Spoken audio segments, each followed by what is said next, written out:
Tool newsletter, August 2006, EV. We have things that are so far beyond the comprehension of the average aviation authority as to be really alien to our way of thinking. Retired USAF Colonel.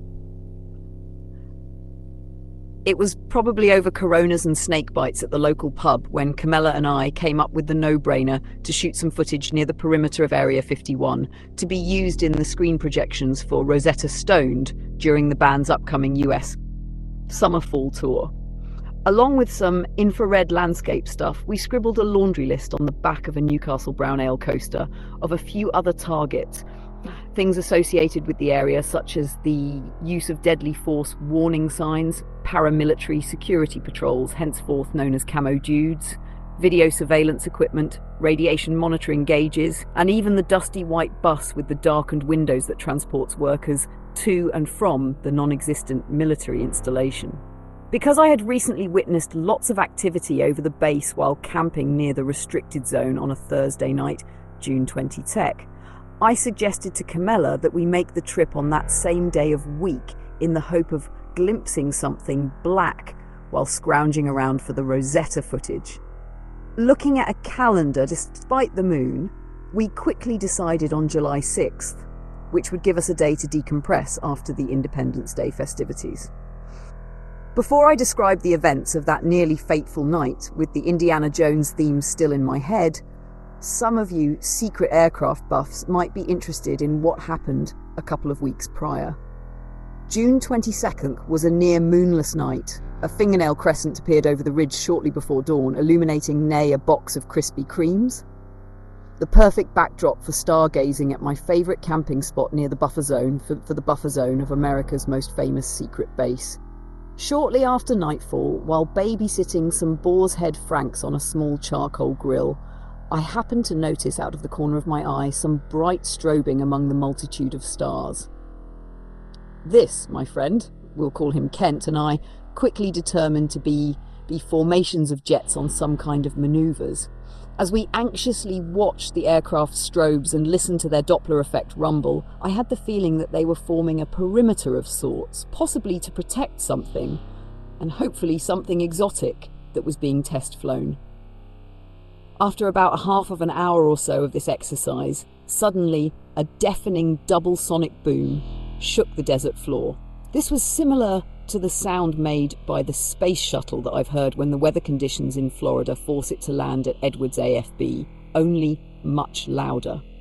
In fact, it reminded me of the skyquakes heard over much of Southern California in the early 1990s, those which occurred 5 times and always on Thursdays, leading many to speculate that the military, i.e. Groom Lake facility, was testing a secret hypersonic plane called the Aurora that was capable of travelling several times the speed of sound, Mach 6. In an article printed in the LA Times on April 17, 1992, Caltech seismologist Jim Morey said, "The aircraft's turbulence has a distinct signature, or wave pattern, on the seismograph unlike that of any known aircraft, including the space shuttle. Whatever it was, and we didn't see anything, nor did we hear any telltale, pulsating roar, the sonic booms were far more intense than those of other supersonic aircraft that I have heard on numerous occasions while loitering in the Medlin Valley. Moments after the skyquake nearly shook the dogs out of our buns, the formation of jets, now appearing merely as red dots in the sky, disappeared behind a ridge. I assumed tonight's show at the Dreamland Theatre was over, but some 20 minutes later, while checking out a fairly impressive mustard stain on my camouflage cargo for fatigues with a violet chrome maglite, Kent directed my attention to a large, intensely bright light that suddenly appeared high in the sky of the dry lake bed. It was way too early for Old Faithful, and this object was much too bright.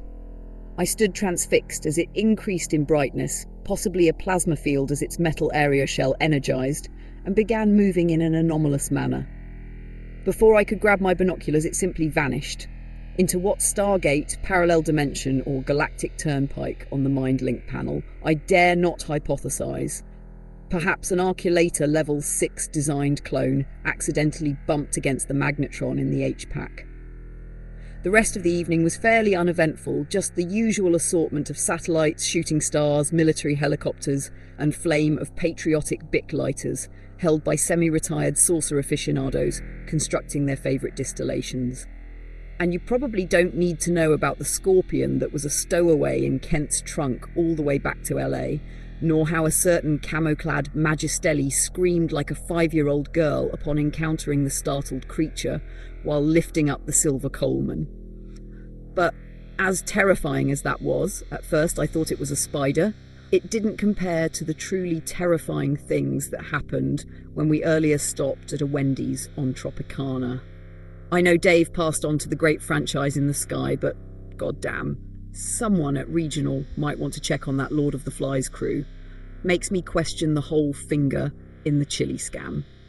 To be honest, I haven't ruled out the possibility that the Wendy's was actually a substitute or screen image for something else, meaning that we were, in reality, abducted by stealthy greys and subjected to things so traumatic that our conscious mind couldn't or didn't want to perceive whatever it was. Now, to continue with the July 6 Rosetta mission. An hour before we were scheduled to leave, Camella rang to tell me that she was bringing along someone other than her Great Dane, Diablo, because she needed a subject for the footage. This turned out to be a 20-something kid named David, who she had used as a model in other projects. That was fine with me. I'd met him several times, although, knowing that we had only 3 beds in our reserved motel room in the Nevada boondocks, I wondered where Diablo was going to sleep. 5 minutes later, she pulled up with a Journey CD blasting in husband Adam's Jeep. "Is that your CD?" I asked the kid, an emphatic "no" was the reply as I stuck a bottle of sea plasma in one of the cup holders. After finding a spot for silver, we took off in a desperate race to beat the traffic, meaning lunch would have to wait until Barstow. Yep, that fast food paradise near the Lenwood exit. Some 6 hours later, having driven in blinding sunlight, dust devils and sporadic desert showers, we turned off the ET highway onto a sandy track and stopped by the water-soaked barbecue grill that Kent and I had left behind during our last trip. As flashes of sheet lightning bounced around in the distance, Camella began filming Dave on a nearby ridge. While they were doing this, I watched the skies over the proving grounds, looking for those things flying around in the Nevada desert that would make George Lucas drool. As a retired Lockheed engineer claimed in the February 1987 issue of Gung Ho magazine. Unfortunately, on that Thursday night, there wasn't much going on in the restricted airspace, prompting me to fire up the grill with a bag of generic matchlight whose built-in lighter fluid had all but evaporated while sitting on the shelves in some fly-blown Mormon-owned mini-mart. Around midnight, I suggested that we take a drive to the perimeter, where Camella could shoot some footage of Dave attempting to run away from something.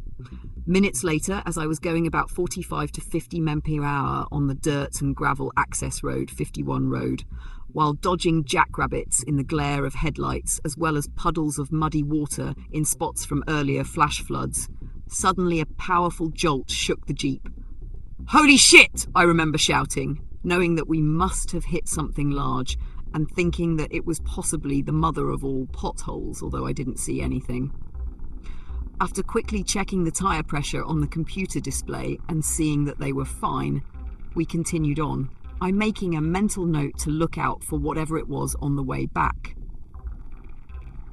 After continuing for a few more miles at that speed, I stopped so that Camella could resume filming her subject. Knowing that we'd already tripped some of the remote magnetic sensors and would soon have company, Dave quickly stripped down to his boxers and got into character, running for his life and stumbling while glancing back at something on the 51 Road, as I slowly followed in the Jeep where Camella was capturing everything on her camera. When we reached the signs at the restricted zone, I got out to have a beer, listening to the whine of the generator in the camo dude's vehicle as they watched us in the black desert night from their little perch on a dirt spur. Nothing much seemed to be happening here either. No flight tests by the shadowy powers that be of things that defied description, that which, to compare them conceptually to the SR-71 would be like comparing Leonardo da Vinci's parachute design to the space shuttle, as yet another retired USAF colonel disclosed. Having finished my Corona without observing anything interstellar, interspatial, not even the deep basso thrumming of some New World Order propulsion system that one often hears at this distance, we decided to head back. As we neared the spot where we had hit something in the road, I slowed down looking for whatever it was, and then I saw it, hardly believing my eyes. It was the mother of potholes, all right. Actually, part of the road had simply disappeared. Where once was a road, 51 road no less, was now a hole about 5 feet deep and nearly a car length wide. I stopped and we all climbed out to have a look, nervously laughing while realising that the jolt we felt was our rear tyres hitting the edge of the road as the rest of it collapsed under the weight of the Jeep. Immediately, Camella started taking photos of the sinkhole and the large underground pipe that was now revealed, until David advised her that what she was standing on didn't appear all that stable. He was right. The compressed dirt and gravel was only about 3 inches thick with a large hollow section beneath it and looked like it might give way at any moment. As we assessed the situation, the headlights of an approaching security vehicle appeared, coming right for us from the direction of the base. I wasn't too worried about the camo dudes while on the BLM open range, but because of certain factors having to do with the topography and not exactly sure what was now out of bounds, once bitten, our only chance of leaving was to try and make it across the remaining part of the road before it too collapsed. When all of us agreed on this, except for Diablo, probably because he wasn't drinking, we climbed back inside, noticing that the cam was now stopped just a short distance behind us. I put the Jeep in reverse and backed up almost to his dusty bumper and then hit the accelerator. Going about 50 mph, we crossed what was left of the road next to the sinkhole. Again, a tremendous jolt shook the Jeep, only this time we all knew exactly what caused it. I hit the brakes and we piled out to have a look. Now an entire part of Groom Lake Road was gone.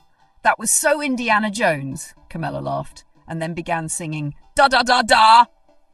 The security vehicle on the other side pulled forward and stopped, with the paramilitary types inside, no doubt watching and shaking their heads as Camella began documenting the scene with her camera. We'd caused enough damage for one night, and it was now time to make the hour drive to Alamo and the 72 degrees of the Meadow Lane Motel. Early the next morning, I woke up in a cold sweat, suddenly realising just how insane it really was, that Wendy's on Tropicana, or whatever it was. "Camella, on the way back to LA, let's look for a Sonic, okay?" But first, we had some more work to do out at the perimeter of Area 51. There were still many things on our list, including the dusty white bus that was due to head down Groom Lake Road in 15 minutes. We hurried to gather our things, checked out, and started back towards Highway 375, wondering if the bus would be able to get to the base now that a good chunk of the road was missing. "I saw a white bus a little while ago while smoking a cigarette," David said. "I was having a hard time sleeping on the floor and got up early. It pulled out from behind the Chevron station. Let's try to catch it after we safely negotiate the Alamo speed trap," I told the others with my eye on the Lincoln County Sheriff in the rearview mirror. When we turned down the 51 road an hour later, we hadn't driven more than a mile when I spotted a flatbed truck and a medium wheel loader. Whoa, is that in Caterpillar H series? A 966 H-Cat with load-sensing hydraulics. You gotta hand it to Area 51. I'll bet the repairs cost $1 zillion. Does that make you feel better about paying all those taxes, Camella? Reaching the spot where we had caused the cave-in, we saw that they already had the road fixed with that yellow piece of heavy machinery. Not missing a beat, we sped past the operator of the loader, who had a puzzled, if not annoyed, expression on his face, only to have to slow down again for some thirsty bovines in their muddy clepsydra. "There's the bus!" Camella shouted, pointing to something kicking up a cloud of dust off to our right. From this distance it looked like a toy, but she was right. It was the bus. "I thought it would be more high-tech," Camella said, sounding a little disappointed. "Hey, it might look like a simple white school bus from the outside, but inside I'll bet it's crammed full of all kinds of electronic wizardry. Things from the Roswell crash too, like satellite radio and Velcro." With the road washed out, the bus had taken a different route and was nearly an hour late from its usual 7:30 a.m. timetable. As Camella picked up her shoulder-held video camera, I sped up to 65 mph, trying to get closer before it turned onto Groom Lake Road from the dirt road that we probably should have taken the night before. However, before I knew it, because of the way this intersecting road curved, the bus was soon behind us. It was hauling ass too, with the crazed, unseen driver seemingly determined to pass us. Fucker switched from the Omicron mode into the Delta configuration. I shouted to Camella, who was leaning out of the window filming it. Da, da, da, da. What are they selling? Element 115 along with cheese peanut butter crackers at that damned Chevron station. Seconds later, the bus passed us, nearly running us off the road in the process. Don't bother thanking us for saving your life, you papoose probed asshole! I shouted to be heard over Diablo's barking as it dangerously swerved in front of us. I've got your plate. Write this down. H6B 1371. Who do you think is on the bus? David asked. Workers on their daily commute and members of the Area 51 slow-pitch softball team, the Area 51 8-ballers. At least that's what the team was called back in the 1960s. I know the pilots. Workers and staff were treated to lobster and prime rib in the mess hall during their stint at Paradise Ranch, but can you imagine what a ball cost back in those days? The team was pretty good too, hitting long homers with those little anti-gravity reactors and cheering in a higher form of Hungarian. Either that or your basic yellow fruit and sea spray types. That's who. But they're late today. Slowing down to let the plume of plutonium-laden dust dissipate, we continued to the now less than intimidating keep out signs at the restricted zone. Stopping, I suggested to Camella not to worry about getting the no photography signs, which there are already lots of photos of, but instead to film the two metallic devices attempting to mimic Joshua trees on top of a ridge. As she pointed the camera at them, it abruptly stopped working. Freaking out a bit, she checked the battery and some other things, but couldn't find anything wrong. It wasn't until we had given up filming at the border and were heading back that it began working. Although I'm not suggesting that the security patrols and or other fabled devices caused the camera to mysteriously stop functioning. It might have just been a coincidence. Before heading for Vegas, now back in business, as far as the video camera was concerned, we took a little detour to Rachel in order to film some of the things remaining on our list. Afterwards, we filled up the tank at the Quick Pick and stopped in for a beer or two at that double-wide trailer saloon, the one with the alien burgers, video poker machines, and kitschy souvenirs. The walk-in from Zeta Ridiculous wasn't bartending on that morning, so after a Corona on my cornflakes, I handed the keys to David. My suggestion to look for a Sonic in Las Vegas turned out to be a winner. Literally. And I didn't even know that you could gamble with fast food.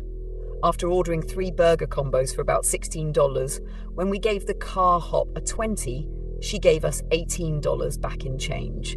Note, that's the Sonic near the Rio parking lot, just in case you want to play. Postscriptus.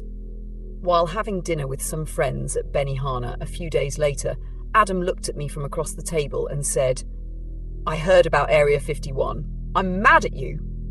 "I didn't know the road was going to collapse," I retorted. "Yeah, but then you did it again." "Well, Diablo should have barked or something." "Oh God, he's going to tell the waitress it's my birthday again as punishment. And then there will be all that singing and the candle in the pineapple." "He still doesn't know that it was his Jeep," Camella whispered. "I don't think he was worried about the Jeep or that Journey CD," I told her. At that moment, our waitress approached. Adam quickly got her attention and said, "Hey, it's her birthday," pointing to Robin or Adele. Or maybe it was Heather. I just know that it wasn't me.